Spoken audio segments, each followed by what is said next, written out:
Welcome to another podcast of Bak Bak with Karan Rajdan. आज हमारी guest हैं आरती राजदान। ये ओशो की सन्यासिन रह चुकी हैं कॉलेज से 17 साल 18 साल की उम्र से। She is one of the fortunate ones जिन्होंने ओशो को देखा है, जिनको ओशो ने माँ प्रेम आरती नाम दिया, संन्यास दिया। वैसे ये जो वर्कशॉप्स ओशोइट्स करते हैं, जिनका आप एक हिस्सा हैं, आप लीड करती हैं वर्कशॉप्स, तो वो उसमें क्या सिर्फ ओशो के लोग आ सकते हैं, लवर्स आ सकते हैं, या मतलब कोई भी आ सकता है? एक्चुअली करण, इन्हें वर्कशॉप्स नहीं बोलते लेकिन मेडिटेशन कैंप्स, ध्यान शिविर। और मैंने अभी अपने पहले कदम रखे हैं ध्यान शिविर में। तो मेरे को विट्ठल स्वामी ने इंट्रोड्यूस किया, उन्हें एक प्रेरणा मिली जैसे ओशो से, तो उन्होंने मेरे को सह संचालिका के रूप में लिया। मैंने पहले अपनी पूरी ओशो फैसिलिटेशन मेडिटेशन ट्रेनिंग कर चुकी थी, लेकिन अब मैंने पहला कैंप अपना खानवेल में किया और दूसरा कैंप मैंने अमृतसर में अभी लीड किया है। Okay, so how is the feeling after you lead a camp? You feel on cloud 9. Okay. मतलब आपको इतना अच्छा लगता है कि ओशो प्रेमी मिले, उनके साथ प्रेम बांटा, उनसे बातें हुई, हमने साथ में ध्यान किया, साथ में सेलिब्रेशन हुई, डांसिंग हुई, तो you feel so good. It is such the most fantastic feeling on this earth. और यही फीलिंग मुझे लगता है कि आश्रम के ट्रस्टीज तोड़ना चाहते हैं। और अब she is fighting for her guru's ashram. She is fighting so that वो चीज़ें जो ओशो सिखा के गए, बोल के गए, उसके कंप्लीटली अगेंस्ट अब उसके कुछ सन्यासी जो आश्रम को अपनी मुट्ठी में कैद किए बैठे हैं, वो उनसे लड़ रही हैं। और इस लड़ाई की शुरुआत एक तरीके से आरती ने इस नए दौर में शुरू की। जी, मुझे याद है हम हिंदुत्व की शूटिंग थी ऋषिकेश में, और मैंने उस समय एक छोटा सा वीडियो क्लिप बनाया था बाशो के बारे में, and that went very viral. और फिर उसके बाद हम राज्यपाल जी के पास गए, कोश्यारी जी के पास, और उसके बाद बहुत सारी मूवमेंट, बहुत सारा हलचल हुआ सेव ओशो बाशो को लेके। बाशो मैं बता दूं, बाशो वो जगह है, उस जगह का नाम है आश्रम में जहां ओशो की समाधि है। अब साहब, समाधि को और उस एरिया को तो वो ट्रस्टीज बेचने पर आ चुके हैं, तो अब आप सोच सकते हैं कि डिसाइपल्स का क्या हाल होता होगा। बिल्कुल। एक्चुअली जो ट्रस्टीज़ हैं उन्होंने कहा कि हम लोगों ने, मतलब कि OIF, ओशो इंटरनेशनल फाउंडेशन ने कोरोना के टाइम पे 2.5 करोड़ का लॉस किया है, और उस लॉस को कवर करने के लिए वो Basho, which is the swimming pool, tennis courts, वो पूरा एरिया जो है उसको 107 करोड़ में वो बेचना चाहते हैं। और ये बिड भी उन्होंने बहुत स्नीकी तरीके से एक गुमनाम सा न्यूज़पेपर में डाला, ताकि सब लोग देख भी ना पाए, जान भी ना पाए, और इस तरीके से ये बिडिंग हुई। और इस बिडिंग में बिजनेसमैन, पॉलिटिशियंस एंड ट्रस्टीज़, इन तीनों के बीच में एक साठ-गांठ बैठी हुई है, और उस तरीके से ये पूरा बिड मैनिपुलेट किया गया और वो बाशो को सेल पे लगाया गया। इसको हम बाशो को एक ज्योग्राफी नहीं मानते, एक बेसिकली वो एक लैंड नहीं है, लेकिन वो हमारे लिए एक बुद्ध क्षेत्र है। बुद्धा लैंड, बुद्ध क्षेत्र है, इट्स अ बुद्धा फील्ड, क्योंकि इसे ओशो ने खुद डिज़ाइन किया था।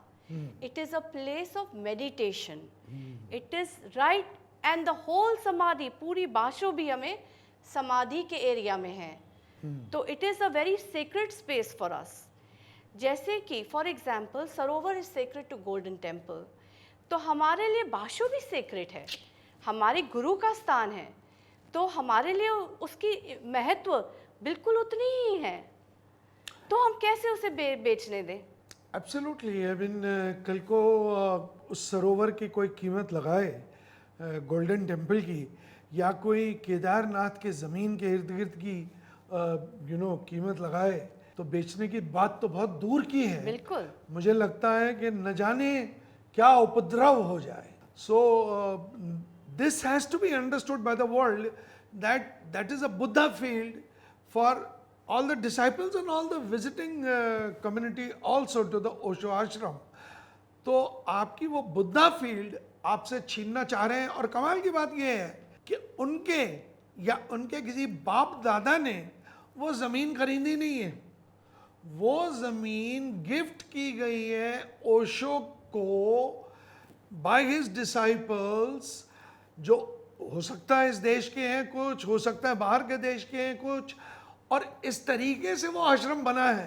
वो किसी के बाप की ज़मीन नहीं है, लेकिन trustees, being the trustees that they are, उनको लगता है ये हमारे बाप की ज़मीन है।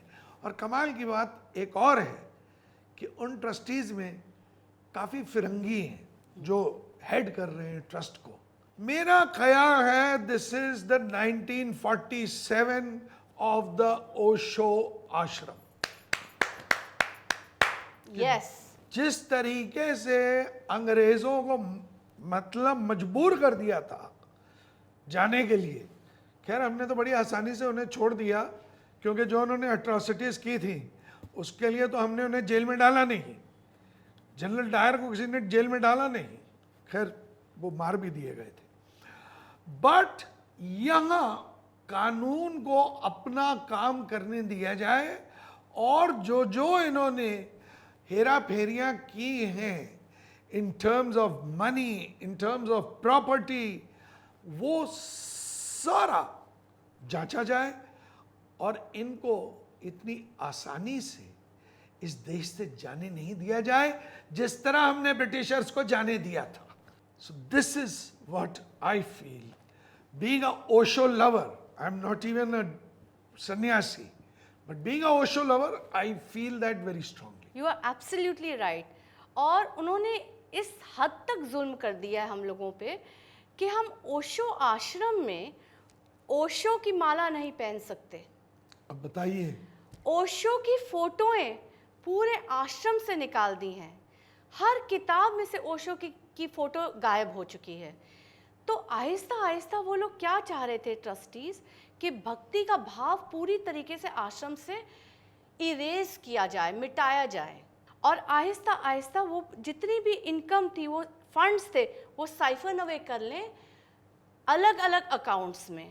और आपको शौक लगेगा ये सुन के कि जब हम 21 मार्च ओशो संबोधि दिवस पे जब हम गए थे आश्रम, और हमने चाहा था कि हम अपने गुरु की समाधि पे जाएं ये ओशो की माला पहन के, तो पहले दिन उन्हें बहुत सारी भीड़ देख के हाँ बोला, और अगले दिन जब हम गए उसी जगह पे उसी समाधि को विजिट करने के लिए, तो ट्रस्टियों ने बोला now Mala is not allowed.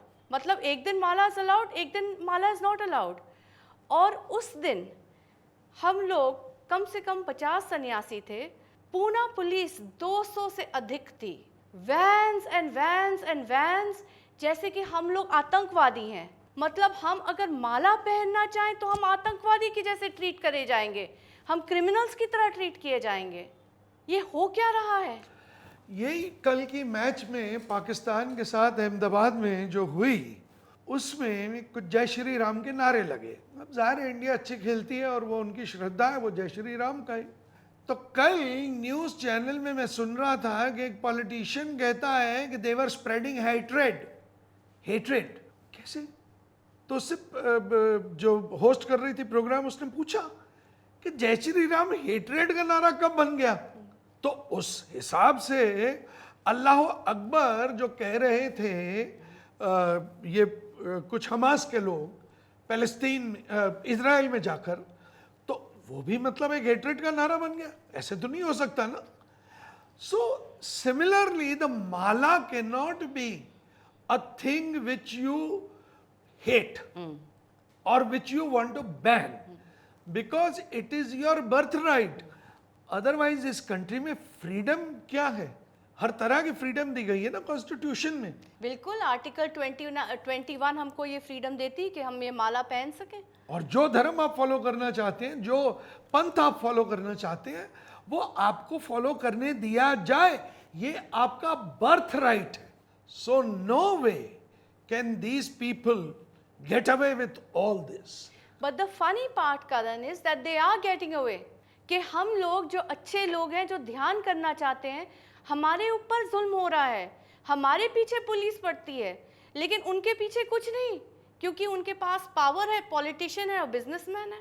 और आप शॉक हो जाएंगे एक चीज़ और सुन के, कि आप भी गए हुए हैं ओशो की समाधि में। ओशो कम्यून में ओशो की समाधि है, जहाँ ओशो की अस्थियाँ रखी हुई हैं। वहाँ पे हम बैठ के ध्यान करते हैं। और ओशो के ट्रस्टी जो मुकेश सारदा हैं, उन्होंने एफिडेविट में कहा है कि समाधि है ही नहीं। ओह, तो इसका मतलब है कि हम दोनों भी शायद है नहीं। हम भी नहीं हैं। तो हम भी नहीं है, तो यहाँ कोई नहीं है, तो इस दुनिया में कोई नहीं है। तो अब ये सारी चीज़ें, मुझे लगता है कि ये वक्त आ गया है that the Indians should get together, rise above politics, rise above their petty business minds, rise above money and corruption, and create a 1947 for these trustees of the ashram, so that they are sent back packing. But before that, the law of the land should take its course and they should go through just punishment. Yes. So with this, I think we will end this rather hurtful and angry podcast of आरती राजदान। और जो भी हमें support करते हैं, मैं चाहूँगा कि वो सब हमारे कमेंट सेक्शन में लिखें, और वो कमेंट सेक्शन इतना बड़ा हो जाए कि हम जाके इनके मुंह पे मारें। That is what I think. I am not on any side, I am on the side of justice, and justice for all. So if you've liked this program, please subscribe, share as much as you can. And of course, I will see you in my next podcast. Thank you, goodbye, namaskar. Osho!